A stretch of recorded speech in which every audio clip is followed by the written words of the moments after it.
the Record Plant Diaries, that is an ongoing history, oral history of all three Record Plant facilities that we've been working on for 7 years now. And it came across our desk, our awareness that this was a big day or big weekend. John and Yoko started working at Record Plant on July 4th, and history was made. Many of you guys were part of it. So I want to just, Chip, if you can sort of give us a little context, and before we hand it off, for a few minutes, just a few minutes, June and early July, 71, New York, John and Yoko. What was going on in their lives when they came to New York, and what did you find in your own research? Well, we'll back up just a week before that, and the whole Imagine project started with the session on May 25th, and they spent a week tracking at John's home studio in Ascot, and basically, once they had all the 10 tracks done, they mixed them all down to stereo. And by the time they made it to Record Plant, you guys laid them down onto 2 tracks of an 8-track tape so that we had room for all the strings. New stuff, yeah. And when John and Yoko came over on June 1st, 1971, they were primarily trying to find Yoko's daughter, Kyoko, who had been abducted by her father, Tony Cox. So that's what they spent a lot of June pursuing, was trying to find the young girl. And then over that time, I guess Tori Zito made the charts for the strings, and work began on the 4th of July. There is a very thick volume under the title of The Lives of John Lennon, which may shed some light to some aspects of this whole discussion. But it's a very heavy, slow-going book. And I read it, and it was burdensome to read it. So, Marty, can you roll that little piece of tape? Nah, you know what? I'm going to have to pass on that right now. But well, let's see if I can get it so that everybody can hear it here. Just that'd be great. A couple minutes to set the scene. So what would it set the scene for, Chip? What is this tape? This tape is an open mic recording from the control room when King Curtis was coming to do his overdubs on the 5th. And basically they pushed play a few minutes before he showed up. We are recording. It's really great. I love his stuff. He loves mine too. That's another reason. So he's the only one like that. He was very underground at first. He used to do all this kind of folky with flutes, and he sat on the ground like with songs, and he went electric like this. So basically, Chip, they arrived at Record Plant. Does anybody on the call here know why the Record Plant? Why they ended up at the Record Plant? I think that Roy met with John in England earlier. I'm sorry? And then I think there was also something in those days about the fact that they had to have recorded whatever portion of it in England before they could do it here. Like they weren't allowed to come here and do the recording here. So even if some things were redone, they were supposed to be said that they were done in England. There were some legal issues that were involved. I really don't remember exactly what was happening at the time. But this is sort of after the fact that I thought that that Roy had met with them in England. That's what I've heard as well. I've heard that as well. I was told that he and Laurie went over to England to meet with the Bee Gees. And that he ended up meeting John and Phil Spector at the Apple Studios or Apple Records. And we never did get the Bee Gees in Record Plant. They didn't? We never got the Bee Gees in Record Plant. We did do the recording of them at BAM live. And if you remember, it was a disaster. It was the first recording at live, and they were trying to do it live, and they were such perfectionists that it went all night long. And then after that, they decided that they would do all the music for the performances at BAM that the Record Plant truck was doing, and then just the vocals would be live. So I think they did come. I don't know if they actually came in, but the work came in, and their engineer from Criteria down in Florida did come, and he did work in Studio C twice. So does anybody, but putting it in also in further context, what else was going on at Record Plant around that time? I think there was also, were they finishing up, or maybe no, that was earlier. I was going to say, when I got there, they were doing the Woodstock album, but how long did that go on? Oh, that was 69. That was 69? Okay, But earlier. Studio A was up and running, right? Obviously. Shelly, what were you working on around that time? Do you recall? Around 69, 70? 71, really. But A&R Paul from Peter, Paul and Mary was doing a solo album. I think it was about that time. At that time, Record Plant was attracting every great act. It was surprising how many great artists were in the studio at one time. And I don't remember too much about what else was going on in terms of, I just remember looking around one day, because I was only there, I think I came in the end of 69. So I remember looking around one day and saying, wow, look at all the great artists that are working here. And it was just an amazing feeling. But I'm trying to remember who I was working on at that time in 71. I don't have a recollection of that year, but the big session that I've come across before that was American Pie. Was May 71, and that was Tom Fly. Right, I was in the control room while they were doing that. It was amazing. What do you remember from that session? Ed Freeman was producing. Right. Yeah, we've got Ed in the book, but Shelly, tell us what you saw from your viewpoint as a young squirt. Well, you hear this song that's 6 minutes long and you're saying to yourself, well, I don't remember anybody ever playing on the radio a 6 minute song. What's going to happen with this? Are they going to edit it up? Are they going to cut it in pieces? Are they going to shorten it? Are they going to do it free? Speaking of long recordings, there was also MacArthur Park. Right. What year? I don't know what year that came out. I don't know where that was done. Earlier. I think that's earlier. Yeah. So my recollection was that it was this really great piece of music. I mean, I thought it was awesome. I wasn't in the control room a whole long time, but I remember, maybe Arlene can remember who the guitar player was, but I remember that there was a Marshall stack in the studio, and they took the producer and they taped them or put a rope around them. They took Ed and put him a rope around him so his arms were free and strapped him to this amp. The guitar player stood back, plugged in right by his ear, and hit a chord. And Ed Freeman's arms flew up like this, hit another chord. They flew up like this, and then he unplugged and walked away. I think it was the guitar player in Ursa Major. Mm-hmm. So obviously the Studio A was up and running. The Spectrasonics was functioning properly in those days. Was it? Yes. Were there any issues with Studio A when John and Yoko showed up with Presto, or was it running as would be expected? Studio A. I'm not sure about the timing, but Studio A got taken down, and the new console got put in. I think in 71. Well, there was a Spectrasonics board for Imagine.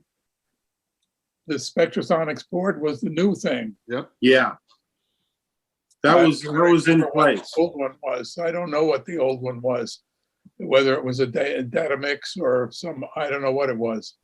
It was a very unusual board. I don't remember the name. I just remembered that every time you played back what you recorded, you had to pull the patches out of the patch tray, or it went through all the outboard equipment again. Oh, that's funny. Yeah. So the room was ready. Just any of you remember the first time John and Yoko walked in the studio? What happened, or what the vibe? Yeah, I was there. So talk about it, Arlene. Well, I was in that little booth where they put the receptionist, and there was a little hallway that you'd come in, and it was like a little glass window that they'd pass by, and then there'd be a door that they'd go into the actual sort of lobby, or no, not lobby, but sitting area. The whole idea that Kellgren had for the studio was that you were hanging out more like at a club than going to a sterile recording studio. So you'd come in and be sort of it wouldn't be a living room setting, but more like that, certainly not what there was in other studios. And I got there, and Roy had said to me earlier, can you work on, I think it was Sunday, was it a Sunday, July 4th that week? Yes. And I just said, sure. I didn't ask who or what, or, and I showed up, and they just, walked in like anybody else. And as they did 100 times later, just walking right through to the session. But before that, was it strings, Shelly, that they were doing? Was it like the Philharmonic or something was there? What was it, a big string session that they were adding on? It wasn't as big as you would think. It was a string session that Roy and I did, with Phil Spector, and John was there, and I believe Yoko was sitting on the side. Right. And it was amazing. And as far as like the equipment and stuff, you're just hoping.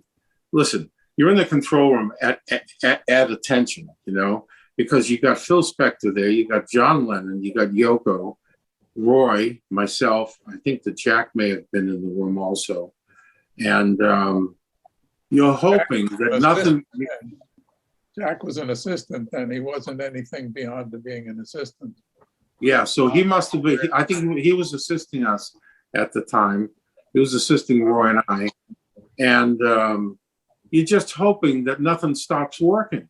I mean, you just want the session to go smoothly, and you could hear this amazing song coming out of the speakers, but you can't really listen to it like you'd listen to music, because you're watching every piece of equipment and hoping that nobody hits the wrong button and erases something, or spills a cup of coffee on the console, or the machine's going to eat the tape.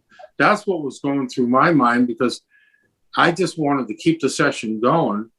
And I knew if I could help do that we would get through it. And, at the time, John and Phil, they didn't talk much during this time. I don't know. I don't know what went on before the session. I don't know if they had the normal creative differences. I don't know if they had just decided on what they were going to do and they were all set, but they were quiet with each other, but they were still as unbelievably as creative as you can imagine, So, but did you sense there was tension between them, between Phil and John at that point? Yes, but I don't want to say it was between them. It appeared to be, but I don't want to say that was true, because I didn't see anything go down. I mean, look, Phil could have had a bad phone call before the session.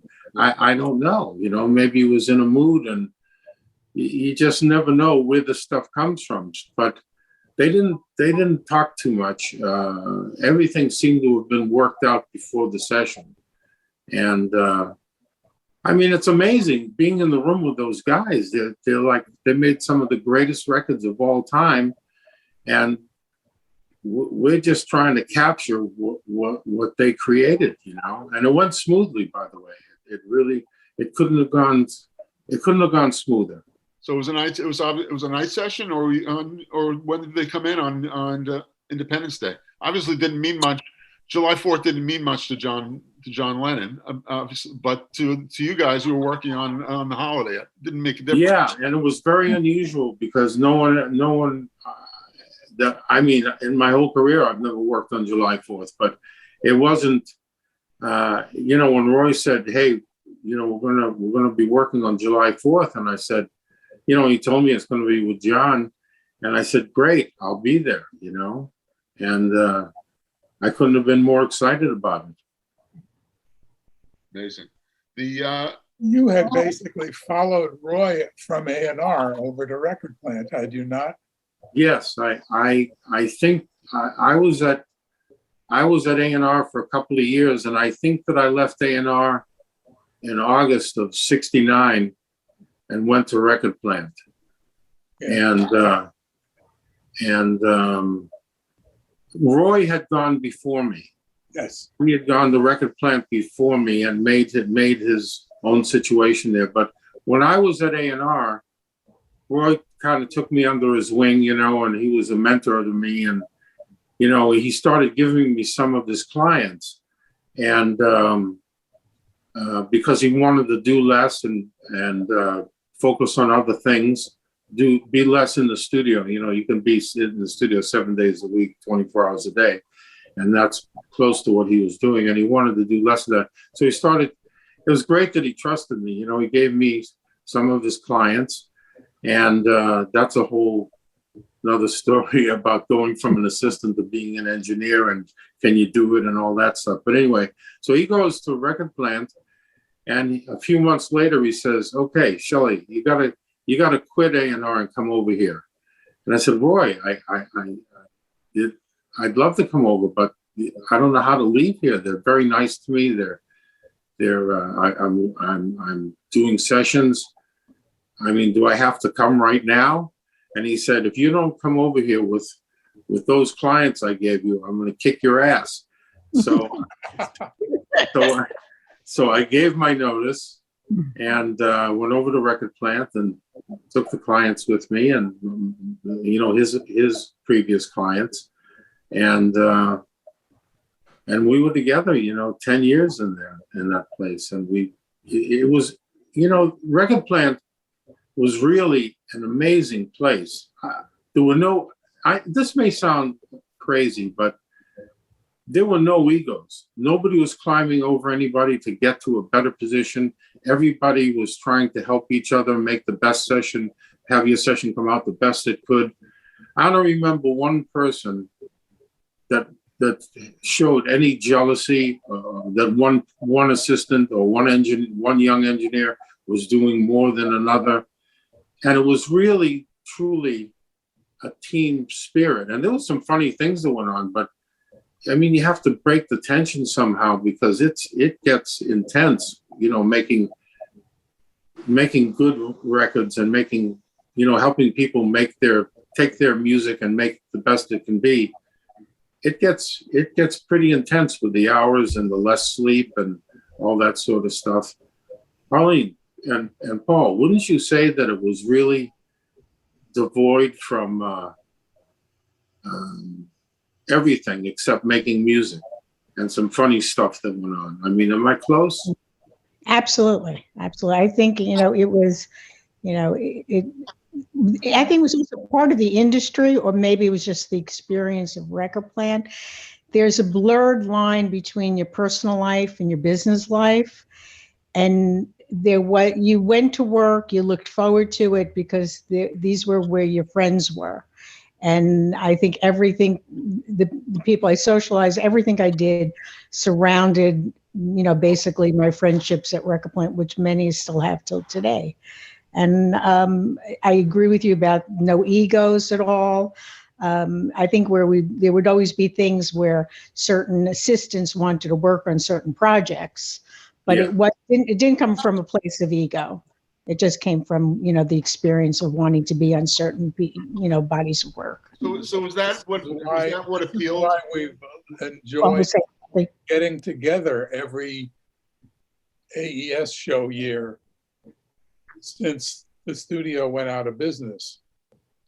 The whole staff was a unit.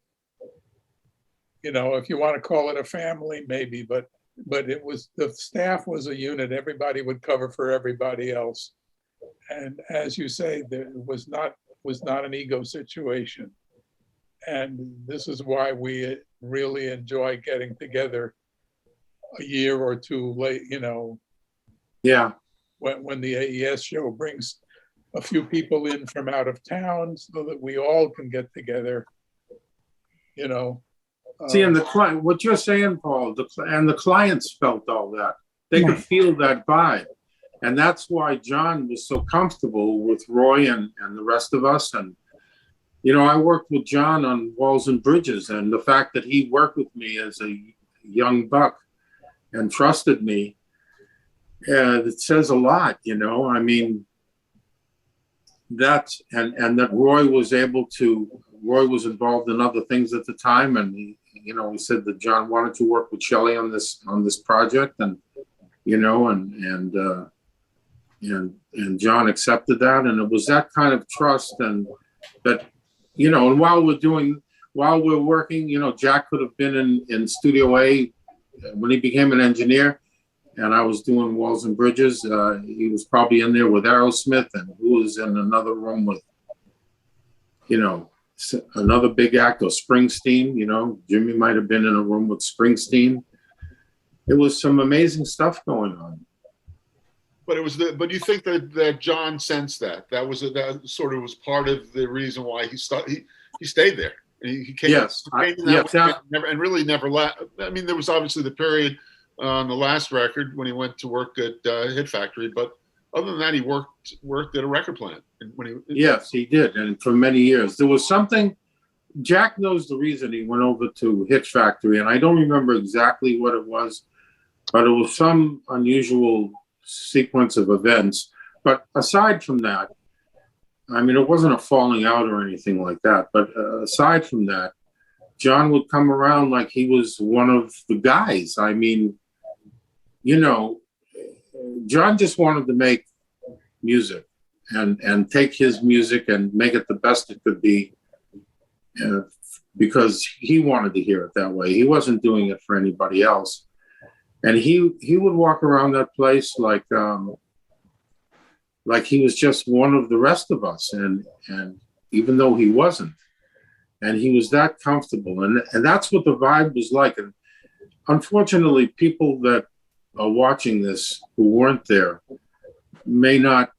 they weren't there, and they can't possibly understand. And I'm trying to explain, and I think Paul and Arlene are trying to explain the vibe of that place and what it was like, and how it made a difference in the outcome of the music, and the attracting clients that ended up staying there for many, many years. And I don't know, you know, it says a lot for Roy, because he really set the tone of the place. Because you can have an owner in a studio that's not like Roy, and there's a different tone. And it may not be such a musical tone, you know. This was all about music, and this was all about sound and getting sounds. And we used to there were no boxes and plugins then, so you had to make your own sounds. And coming from A&R, which was earlier on, the arrangers used to figure out what three instruments would play together to make a sound that you didn't recognize. It was really cool sounding. And again, there might have been a fuzz box in there, in the room, but that's all there was. So we used to go to extreme lengths to make sounds. I mean, the craziest things you can imagine to make sounds, and even during the mix to make sounds, and make the stuff, take what's there and make it more interesting in terms so the listener gets the song. That's really what it was all about, was taking what was there and enhancing it in a way, I would say extending we're not rewriting the song, we're taking sounds that were there and extending those sounds, so that the sound of those sounds, so that they become more important and more special. And when you hear it all together as a final piece of music, it helps the lyric, it helps the singer, it helps everything. And that approach of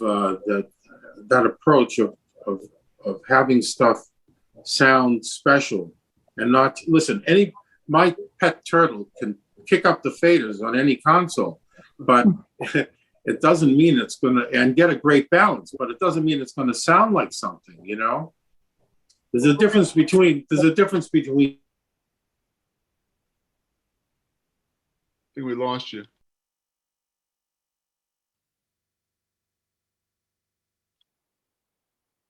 Oops. Hello? I hear you fine, Shelley. I hear everybody. You hear everybody now? Okay. Yeah. Everybody there? Okay. Everybody's back. Sorry. All right, no problem. There's a difference between good and great. Yeah. And because Roy had this thing in his head, whatever it was, he never talked about it, but I worked with him so much I could kind of sense what it was. One side of his brain had stuff that was great, an image of what was great. The other side of his brain, when something would come in, if it didn't match what was going on in his head, he knew that it just needed to be stronger, better, more interesting. And he would go to great lengths to get instruments to really speak and come alive, and the song to come alive. And we all learned from him in that way. He was amazing in that way and unique. Well, Shelley, this is for you guys as well. Talk about the sound of Imagine. A couple things there. Obviously, vocals with John was always a big issue, and miking John's voice was an issue. Talk a little bit about that. Well, one thing about John's vocal was, everybody was using 47s and 87s and stuff like that as, condenser mics for vocals. Roy had John use a SM57. Right. And it worked. That's right.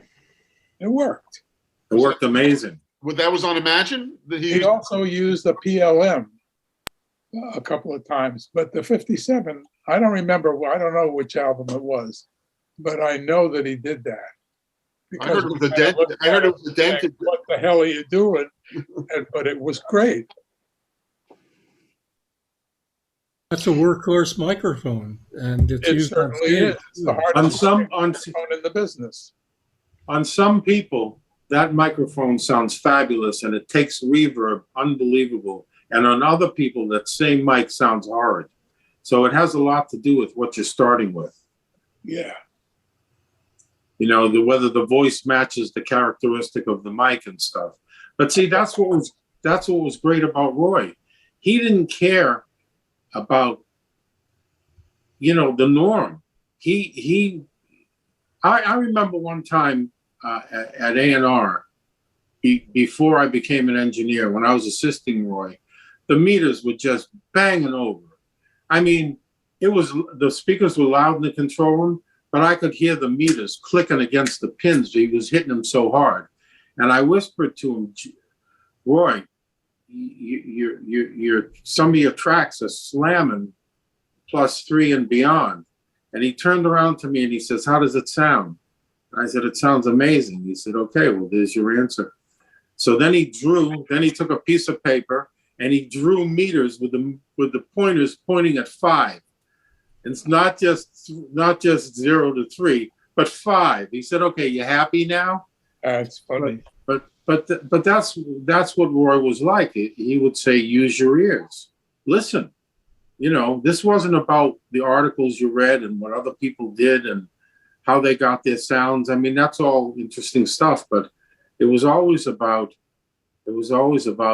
use your ears and make your own decisions about what you think should be going on. And otherwise he would have never tried a 57. Otherwise he would never come up with some of the sounds he's come up with, Did you guys build a special slap tape machine for John, or what wasn't there something specific to that you created for that recording? Yes. Paul, you were involved in that, weren't you? I made a new head stack for one of the old Ampex decks that we had, with a knob on it, which would change the distance between heads. And it was a 4-track machine. And 2 tracks were on this head and 2 tracks were on that head. And you could combine them and it would phase, or you'd have rather odd doubling happening. That's amazing, the Paul. phasing machine, and you could just twist the knob and it would.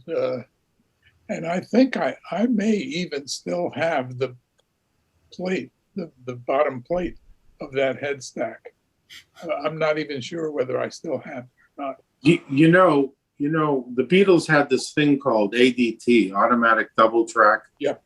And it made a unique sound on the Beatles records, and no one really ever knew what it was. It was kept a secret. It was one of the biggest secrets in the business of how this thing worked at EMI Studios. And John had talked to Roy about, you know, how they used to use this tape machine to double voices and add, you know, fullness to them. And then Roy talked to Paul about building this deck where you could simulate this ADT. And it came close. I mean, not knowing what they did, this came pretty close. And you use it on the vocals? Shelly, does anybody know how it was done yet? Don't we know now how they did it? No. Well, I'm sorry. I don't know. I don't know. There are people out there that know, unless they took it, unless they took it with them, you know. But somebody knows. I'm sure more than one person knows. I have some memory of what I put together to do it. It had a tape guide that moved back and forth and changed the length of tape between the two heads, which got you into a phasing situation, or doubling. If they were separated far enough, it would double the track. And a lot of people ended up using it. And it was a much easier way to do it than using two tape machines for flanging. Yeah. John used to want to hear tape delay in the headset, and when he sang a live vocal, and he would sing to that delay, which is different than putting the delay on in the mix. When you put it on in the mix, it's static, and it goes with the words of the song, and it does what it does. But John knew how to sing to it and make that delay react, and that was part of his performance in the song. Is I'm not saying the delay controlled his vocal, but I'm saying that it was part of his whole thing, hearing that delay and moving it with his voice. He told me that when they were mixing the Beatles records, they used to give him a VSO, various speed oscillator, and he would keep turning that. It controlled the delay machine that they were using when they used delay to mix. Maybe they put on the voice or instruments, and it was never just static. It was always a delay that was changing kind of subtly in time and had movement to it. But you don't hear that on the records. You just hear this on this Beatles stuff. You just hear this amazing presentation of a piece of music, and the technology is transparent the way it should be. But their English engineer, whose name I forget at the moment, wrote a book about recording the Beatles.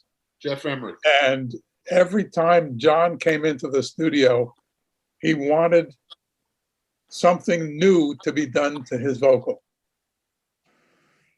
so that each time he sang a song, it would be a different take on his vocal, a different sonic quality. Well, I'm sorry, Paul, I thought you were done.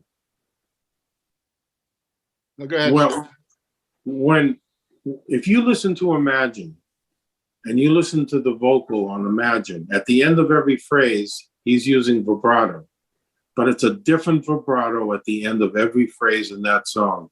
And you can tell when he sang that song, he didn't even know if his feet were touching the ground. He just was into that song, and he sang it from the deepest part of him. And when you listen to what I'm talking about, that the vibrato is different on each at the end of each phrase, the way he did it, you can only, that can't be planned and it can't be written out, and it's all by feel, you know. And hearing this stuff on the big studio speakers, it just takes you over. And then you're thinking, is the tape machine going to eat the tape? And then that ruins the vibe for about 30 seconds till you say, no, we're okay now. Okay.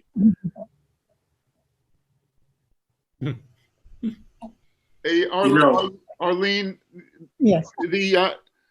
You got close to Yoko and John at that period, or was it later on? Talk about them as a couple, a creative couple at that point. Well, it varied at different times, and then also during the so-called Lost Weekend, I was really good friends with May, so she actually brought me into the inner sanctum as well. But it started at Record Plant, and they were looking for an assistant. And it was between myself that they were trying to lure me out of Record Plant, or May. And what happened was May worked at Apple already, but she was younger than I was. And I think she was under 18. And she could fly back and forth to England at half price at a child fair. So she got the job. That's a great story. what year was that, Arlene? I guess it was right after they came in. It was right away. It was like in 71, right? When they were doing it. I've never heard that before. Yeah. And then they kind of, you know, I wouldn't say I hung out with them, but she had me doing different things, like buying her clothes. So I bought clothes, and I would go down to, after they moved out of the hotel and they moved down to Bank Street, I'd go down to Bank Street. And it was mostly to do errands, you know, that kind of thing. And I don't really recall too much. And then when there was the Lost Weekend, and I had left Record Plant at that time, so it was 73, and I moved up to Woodstock, and I was in touch with May, and I said, hey, May, you know, why don't I come out and I'll help you? And I had no idea that she and John were having an affair. So I went out there because I had a driver's license and she didn't. And I was helping her get her permit. And I actually took her permit test for her, because in California, they just give it to you. You go in your car, you take it, you bring it back. So the three of us lived in Lou Adler's house in Bel Air and session. So I got to witness John and Phil Spector and Roy. Jimmy Iovine was the assistant in California, and they were working at A&M Studios. And I can't say that there was the kind of banter that John and Phil had that would be like he would have with Roy or with you guys as a friend. It was always business. It was always business. And I wouldn't say we socialized with Phil, but we would go out to dinner after sessions, that kind of thing. And Phil, you know, history speaks for itself, but, you know, he had his bodyguard, George, I think it was. And, you know, and John would kind of laugh and think, you know, that the bodyguard was really to protect people from Phil more than, you know, people hurting Phil. And, it did turn out to be true. But so there was that. So during that time, and it was a tumultuous time, I came back to New York, and I'm just kind of jumping from, you know, and in between, while they were at Record Plant, they had taken me to Ann Arbor, Michigan for the John Sinclair rally. So somehow I was accepted into this inner sanctum. Why, I have no idea. But at one point, Yoko said, you know, I don't have many women friends, and you're like my best friend, you know. And she did have very few kind of friends in that way. But I was a paid, you know, employee friend kind of thing. So when I came back to New York, John and May were going back and forth. I got a call from John saying, why don't you call Yoko? She needs somebody to work with her in the house. So then I started working with Yoko at the Dakota during the time that she was recording and performing at Kenny's Castaways. And John and May were in California. And then that all crashed and came around. And so the last time I saw her was I was there the night John came back to the house, and I left. And then after John's death, I went to visit her at the Dakota. And that was about the last time I was really in touch with her. Yep. Hey, Chip, summer of 71, and maybe Shelly, you can remember as well. The sessions lasted through, at Record Plant, I imagine, lasted just in July? It was just a couple of days, actually. Only a couple of days. What about the mixing, though? The mixing? The strings on the 4th. They started to mix on the 5th. They mastered it on the 6th. And then they mixed it for quad on the 7th. How's that match with you, Shelly? Was it that quick? That sounds quick to me, but you may be right. Jack was in the other room.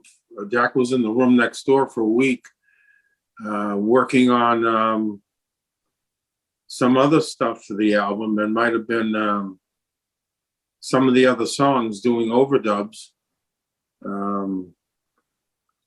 Roy and I did some work that nobody knew about, that we would go, after everybody left, we would go upstairs to Studio C, and sometimes with John, sometimes without John, and we would add things here and there. There was a work tape that nobody knew about, that Roy made sure didn't get into anybody's hands, so it couldn't be used. But it was... So that's why that time frame, I'm not saying you're wrong, but that time frame sounds quick because there was a little more work done on Imagine than what everybody saw. Shelly, I haven't heard about this work tape. Yeah. Has anybody else heard about the work? No, they wouldn't know about it. Ah. I'd like to know if they do, but they wouldn't know about it. It was just so Roy and John could and myself could work on stuff, so that John could work on stuff with us without certain input, And enough said. Yeah. Yeah. So yeah, like maybe and I'm not going to talk about which tape the song was mixed from, because I'm just going to say that there was a work tape where other stuff was added and leave it there. But the song speaks for itself, and it worked amazing. So we can figure it out. Yeah, you might be able to. So, Shelly, once the quad mix was done, a lot of people aren't aware that the following day they mixed the Hollywood Bowl, the Beatles Hollywood Bowl concert, from 3-track on to make an effort at making a quad mix of it. That's interesting. I was working a lot then. I was in the studio every day, and in those days we would go from one session to another, and sometimes I would be on a session where I was going to do. I was booked on Chick Corea, and John Lennon's session was going to run over it, and I had to, work it out with Roy so that we didn't have to cancel Chick Corea, and so I could have, for certain other artists, I could have not been involved at that point. I could have gone on to another room with another artist, and Roy could have continued on, or whoever else might have been there that was available. But there was a lot of things that aren't documented, so I don't know how else to answer. But John worked in the studio. He didn't fool around in the studio. He got down. You guys got down to business, and in general, he had a very EMI/BBC recording mentality, very disciplined. Isn't that true? It was. I just thought it just seemed to me that he wanted to get down to business, but it wasn't like, okay, we got to go to work now. It was like a natural progression where John would come in, I would get there early, John would come in to the session, and we would just start working, because that's the mentality of of how it was then on John Sessions. And I remember on Walls and Bridges, I remember driving into the session, and I was really careful to not ask John a lot of questions about how the Beatles made music and all that, because he was inundated. But I heard All You Need Is Love on the radio driving in to this Walls and Bridges session. And it's just to give you an idea what it was like, you know. And I got to the studio, and when John came in, I said, John, I'm sorry, but I got to ask you this question.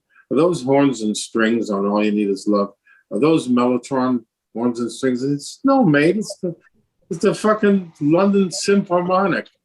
He said, no, it's the real deal. He said, but I will tell you that there were no drums on that record. And I said, well, I hear drums. How's that possible? And he said to me, he said, the snare drum you hear is one of the Beatles holding the neck of an upright bass, right? Holding the strings tight on an upright bass. Another Beatle, I think it was Ringo, hitting the strings with drumsticks, and another Beatle shaking a tambourine. And you know, when I got home that night, because it's on one side of the stereo, I shut the other speaker off. And when you know what it is, that's what it was. You could hear that clacking sound, that it wasn't a snare drum, but with all the music playing, it sounds like a snare. And that's pretty much. And then we went right back to work after that. And another time we talked about, you know, I said, well, when you guys wrote songs, I don't remember exactly how I said it, but it was delicate. You know, I'm trying not to like. The press was annoying this guy. You know, it was at him all the time, and I remember saying, so, you know, what was the songwriting like? And he said, well, I remember. He said one day I called up Paul and I said, listen, Paul, I got a middle eight, which in England is a bridge. And he said, I got a middle eight. What do you got? Paul says, well, I got this song that I haven't finished. It's in the drawer. Woke up, jumped out of bed, dragged the comb across my head, and John says, I'll take it. So they put the two songs together that they didn't write together, and then edited the idea together and made that a day in the life. You know? Arlene, I have a question for you. Sure. Shortly after the Imagine album, they proceeded to work on Yoko's Fly album. And on one of the sessions was a toilet piece where they mic'd up the Record Plant toilet. And I've heard that you were responsible for flushing the toilet. No. No. I was responsible for miking the toilet in stereo and flushing it. So Shelly took care. Okay. I changed the toilet paper. I had to put two mics up near the ceiling, about 6 feet apart, and I recorded I flushed the toilet and recorded it, and it made a stereo because the water was swirling. You could actually hear it going around. And we did some crazy things, you know. It was fun. It was fun.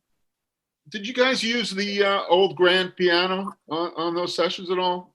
Wasn't that the one that Paul you put the tacks in, that old upright grand? I don't remember using it. We might have used it on Walls and Bridges for some stuff, but no, I don't remember using that. It was used on Rock and Roll as well.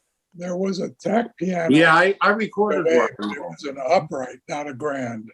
No, but they called it the upgrade. Didn't they call it the old grand or something like They had a name. I don't know. I never heard that. No. Right, Paul? You did read that. The only tack piano we had was an old upright. And he used it. He didn't use it on Imagine. It was only on Walls and Bridges. And you said on Rock and Roll as well, Chip, huh? Right. I don't know. You remember? Any of you remember the night that it was finished? That the mix was finished? Did everybody come in for a listen to that record for together? Was there some sort of like coming together at the end, or was it you? There was, at the end of the actual album. They did invite people in, and I remember being invited into that, where they were going to listen to the entire album put together, sequenced, and they were going to listen to it for the first time as a complete album. And they did invite people in for that. And I was witness to that. How many people were there? It was pretty filled, in terms, but it was mostly the people who worked on the album. There weren't a lot of outsiders. There were the people from the studio. And I was there, I think, mostly because I was rolling joints for them. And I think I've told this story before. John was a very anxious person, very impatient. So he didn't really like this, passing around of the joint, and I could roll these really tight little thin joints. So he could have his own and then pass them around that way. So that was I think that's my credit on Imagine is it's this and that, but it really was, rolling and passing. So it's what it should have been. Chip, maybe you can answer this, or maybe the others. During these sessions, was that when Jackie O came to Record Plant during the Imagine sessions?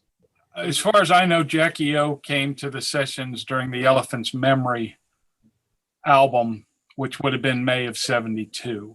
Gotcha. Paul and Shelly, what can you tell me about? I heard that there was a car on the roof of the record plant, and that you could tune in to a. It would broadcast from the studio so that you could go up and listen to it like it was on an AM radio. There wasn't a car on the roof. I'm trying to look here. Little pig nose speakers, right? Shelly used to use those little pig nose speakers. Some little It sound like, huh? But, I'm sorry. and people would. Hey, Paul, can we get a little volume on you? We can't hear you. Can't hear me? Yeah, can you make it a little louder? I don't know how to do that. Well, Just get in closer to your mic. Yeah, there you go. Maybe if I just move in a little. Handsome fellow. That's great. He looks great, doesn't he? Jeez. Yeah. Looks fabulous. All right, continue, Paul. Sorry to interrupt. Well, as I say, we had a couple of little portable radios, and we also had a couple of little speakers built into some sort of cabinets. And everybody hoped that would emulate what you'd hear coming out of a car radio or another small receiver. I don't think it was really all that accurate. Paul, do you remember if Roy used a transmitter, small transmitter of any kind? There was a transmitter. Right. Wow. Doing that. And we also there was a CBS broadcast limiter in that. Right. Too. An Automac. I forget. I don't know how to say it. I pronounce it. Automax. I remember. Anyway, it was a leveler, and it was like what they used at radio stations. Yeah. Or emulated that, so we could hear what it would sound like over the station. At A&M, we had a car. We had my car out back, a '57 Chevy, and we used to transmit from the control room into the car, sit in the car, and call back into the control room and say more bass drum. You hear it come up on the radio, and then you could go from station to station to see if your song was like fitting in. That's funny. Yeah. That's a good story. It worked. Yeah. All right. Well. Well, thank you guys. That was great. We made it to an hour. Keep going. Any other questions from you, Chip, or any other thoughts things we didn't cover here? Not at this time. I hope I was able to add a little more color to what you wanted to talk about. Please did. You did, sure. All right. Thank you, Chip. And thanks, Arlene, for straightening Chip out on some of those stories. Yeah. You had asked me what I was doing, what other acts I was doing in '71. Paul will tell you, I was in the studio every waking moment, but I remember doing Rick James' first album. And, but I'm not sure if that was in '71. I mean, the time goes by. There's no clocks. There's no calendars. There's no CNN. There's no ex-wives or ex-husbands or whatever. mean, it's just you're there making music every day. When did you do the Raspberries? Wow. Well, I did 3 albums, I think, for the Raspberries. I think it must have been 73. I'm not sure how early it was. I don't, it's a little bit of a blur for me. Okay. Those years are a little bit of a blur. Which album was done in which year, Like, I don't think the Raspberries was 71. I don't think they were that early. Maybe a little late, maybe like 72. Yeah.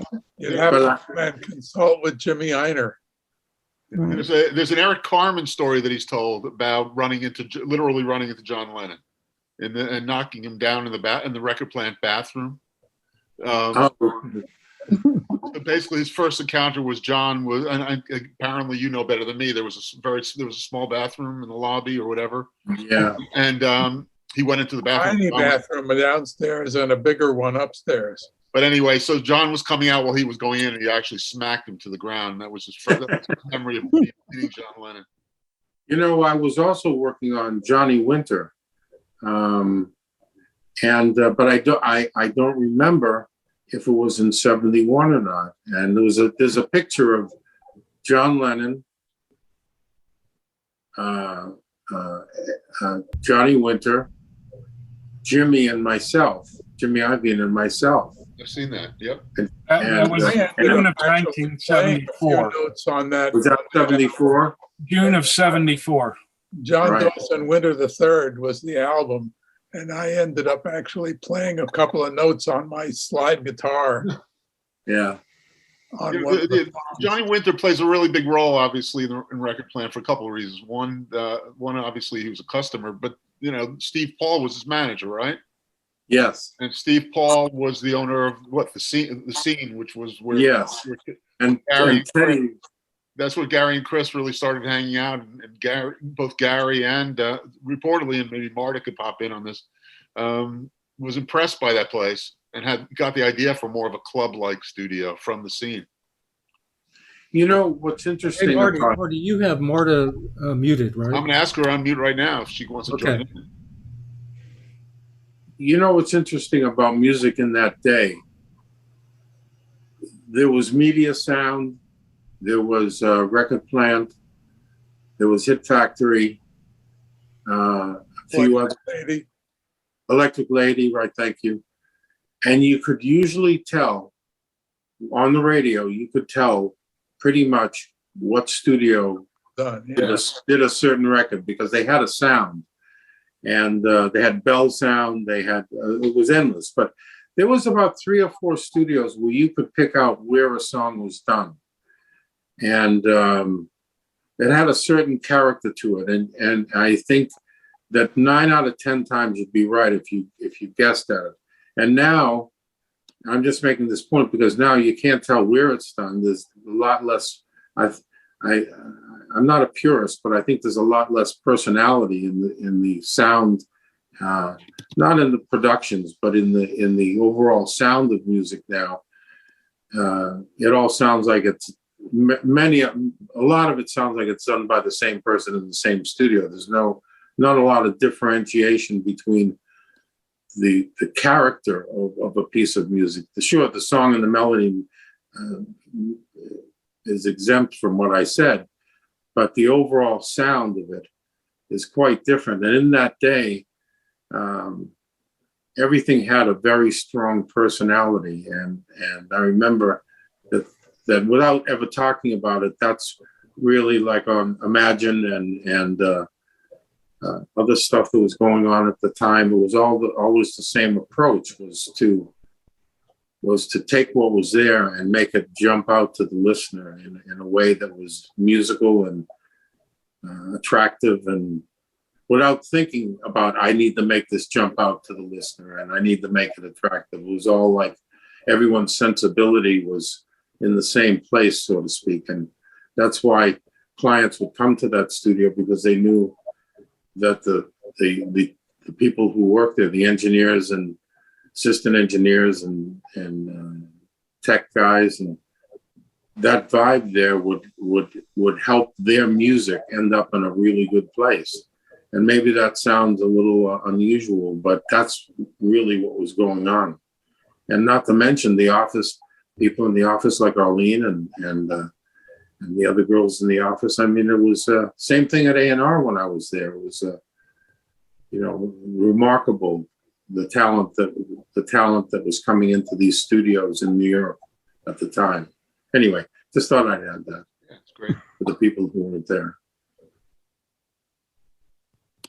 Paul, I've heard that you were one of the acoustic guitars on Happy Christmas. I'm guessing from your reaction, that's a no. Maybe not.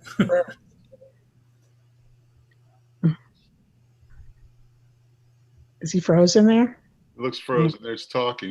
I did end up playing acoustic guitar along with John on one of the tracks on the Harry Nilsson album, up in Studio C. I don't even know what track it was. And my daughter and all her classmates, they were grade school kids, came in and sang on that album. That's the spirit. That's great. It was fun. And they got $1 and a Son of Dracula belt buckle, I think, for payment. Wristwatches. Now That's it, wristwatch. Yeah. Wristwatches. And now worth a fortune. I don't know if Exactly. my daughter, who is now 60 years old, I don't know if she still has that wristwatch or not. Hey, can I tell you guys a funny Phil Spector story? No. Okay. All right. No, go ahead. Go ahead, please. Come on. So in Los Angeles, there was this, this is probably a few years after Imagine. In Los Angeles, there was this Chinese restaurant owned by this Jewish guy. And I know it's funny already. So, so it was this place, it was very successful, and it was a big place on the top of a hill. And one night, about 1 o'clock in the morning after a session that I was doing, I just felt like going to have some Chinese food. I was by myself. And at that time of night, it was a large place. And the left, as you walk in the front door, the whole left side of the restaurant was dark because they didn't want you to sit there because they're not that busy that time of night, and they want the servers, they wanted it more concentrated. So to the left was all dark. To the right was lit up. And I really don't see anybody there. Like I felt like I was maybe the only person there at that time of night. And so I turned to the right to go into the lit section and just sit anywhere, And I hear from the dark section, because I was wearing my Record Plant jacket and I wasn't thinking about it. It said Record Plant New York on the back. And I turned, so my back is to the dark section, and I hear, hey, Record Plant. And I turn around, and in the dark, it looks like Phil Spector. And I said, Phil, is that you? And this girl leans out from the lit section, a booth all the way down the end, and says, Phil, is that you? And he goes, now you did it. And what he did was, he got up from his date with this girl, went to the men's room, came out and sat in the dark section of the booth and just sat there and left her by herself. And I ruined it for him. Wow. Anyway, on that note. Hey, listen, we're probably going to wrap this up pretty soon.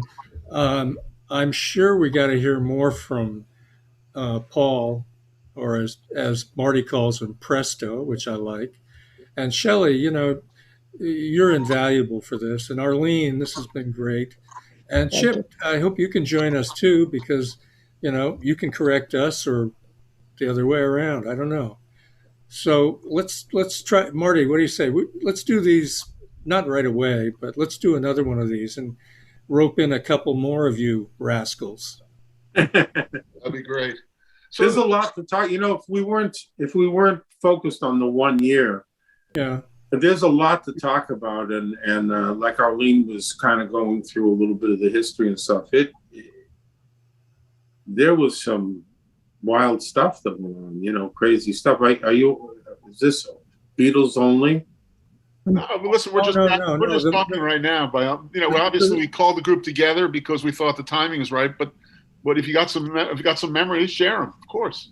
Yeah, the Record Plant Diaries is a totally democratic institution. We welcome all stories, all characters, even liars are welcome. We'll sort all that out later. Yeah. There was one thing I wanted to add earlier when you were talking about the temperament of the studio and how we kind of always were, we were like a sitcom, and the people who came to record, they were like the weekly guest star that came, but everybody was very comfortable, and it was a place to make music, foremost. Unlike when I managed Power Station, we actually had certain artists that we were instructed to not make eye contact. Yeah.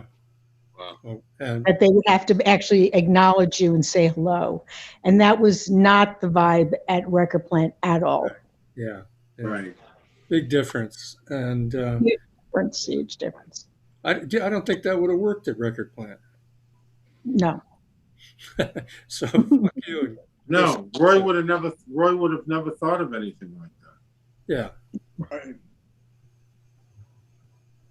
Because his focus was taking care of the client. I mean, look, I remember working all night one night, and I needed a new watch band for my watch, and it just happened that I got a gift, a Cartier watch, which at the time was probably a $300 watch. It wasn't, this hugely expensive thing, but it was like a birthday gift, and I needed a new band.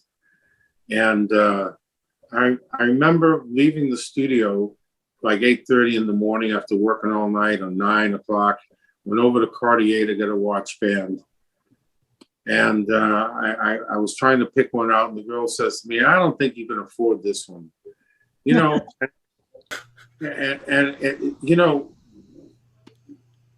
If you went to a department store, you weren't treated as well as how you were treated at Record Plant. There was nothing. I mean, it was fabulous there in terms of how we treated each other and how we treated the clients and vice versa. And I don't want to talk too much about it and bore everybody, but I think it has a lot to do with the success of it all, and the outside world was no match for what went on in those studios and the relationships that people had. I mean, the outside world a lot of it was rude compared to what went on in the studio. And I used to think to myself, geez, how can, it's natural for us to treat people in the way they want to be, the way they should be treated, and the way they'd like to be treated. And outside the studio was not as cool a place. New York was great at that time, don't get me wrong. We were right near the theater district, and it was really fabulous. But going into a store, whether it was Gucci or, well, I didn't go to those places, but Cartier, only because I had that watch. Cartier or Bloomingdale's or wherever. I mean, it wasn't even a close second to how we would treat our clients. And it wasn't about money, and it wasn't about anything other than, how can you make music if somebody's barking at you, It's right. like, That's right. You can't. It's not musical. It's like it just. There's so much for a producer and an artist to overcome in the studio. You don't need somebody's bad personality on the session, There was one other thing that was around this time and involved the Beatles. Was concert in Bangladesh took place, a couple weeks later, in Madison Square Garden. Do you guys remember that? And obviously, well, Presto, what do you remember about that session? Obviously, the first use was the Hyder truck, right? Didn't the truck recorded? The truck into the garden. And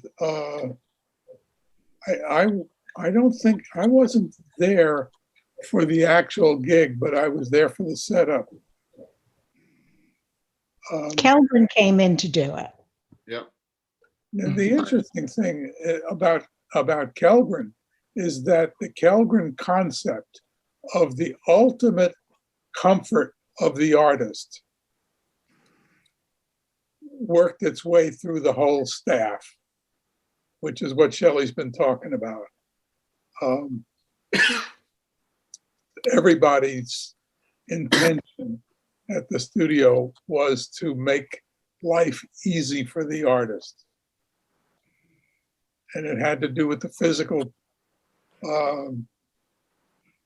setup of the studio, even the lobby area. I mean, Arlene, you remember that bathroom on the first floor with all the There were two bathrooms on the first floor. and the fish tank?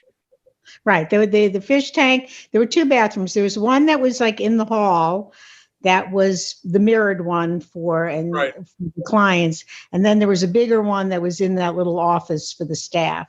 But talking about taking care of the clients in Bangladesh is my George Harrison story. With Al Steckler comes to me and says, George wants tea and biscuits for the sessions, and he's working in Studio B.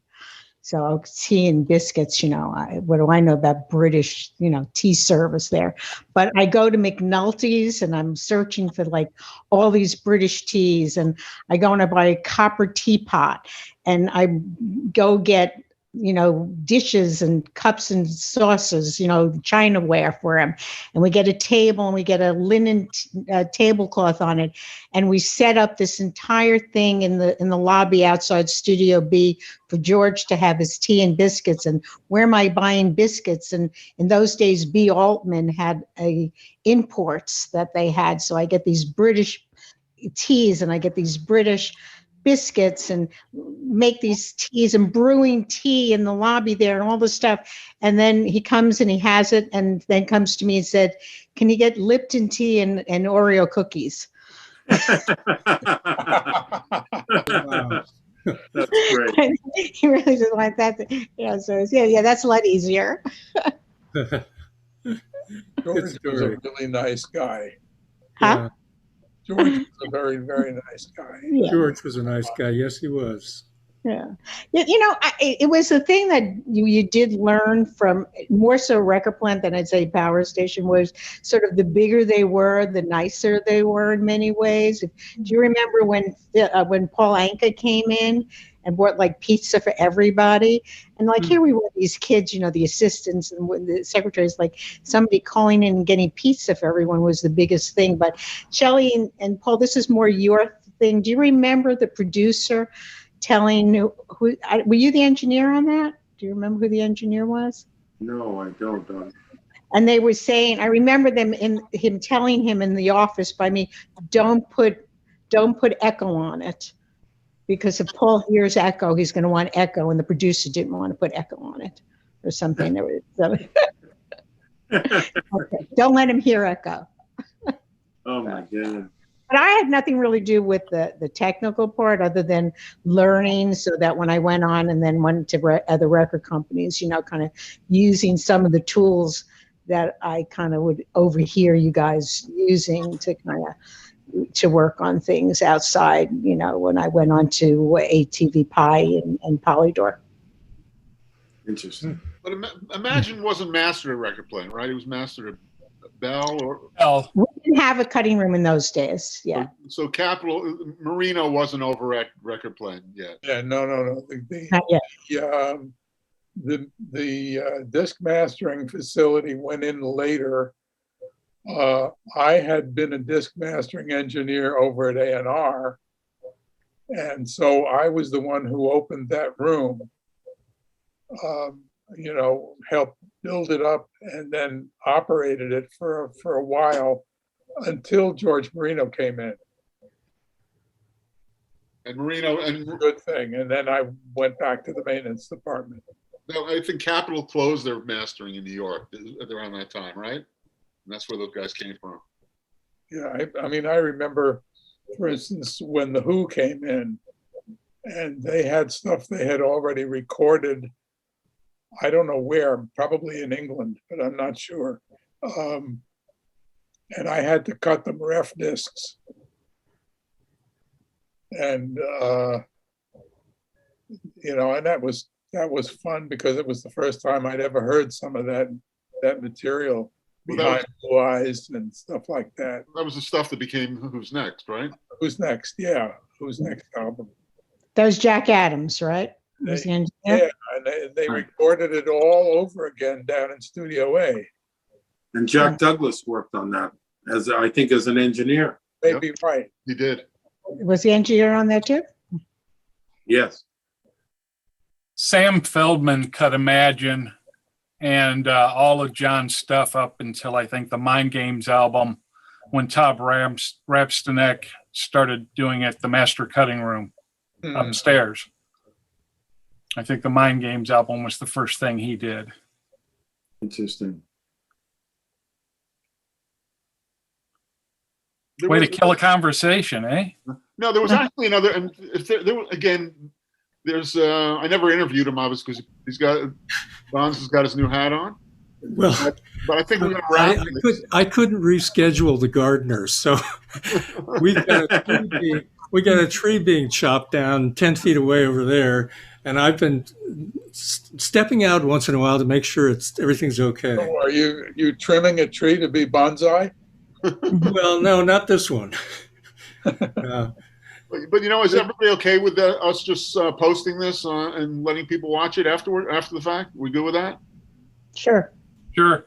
All right. Listen, that'd be great. And you know, again, I thank you all for making some time on the holiday weekend for this. It's been fun. Yeah, of course. Thanks very much. We'll try to get more of these going. We'll let you know. We'll let you know what's going on with this, and we'll let you know when there's another opportunity for you to enlighten a deluded public. All right, guys. Thanks, everyone. Have a great holiday. Thanks. All right, you too. Thanks a lot. Nice meeting you. Thanks. Nice meeting you all. Good seeing you guys. Thanks, Arlene. Thanks. Arlene and Paul. Arlene and Paul, it was awesome seeing you again. Yeah. Next time in person. I'll wear a better shirt next time, I promise. All right. Take care. All right. Good night. Good night.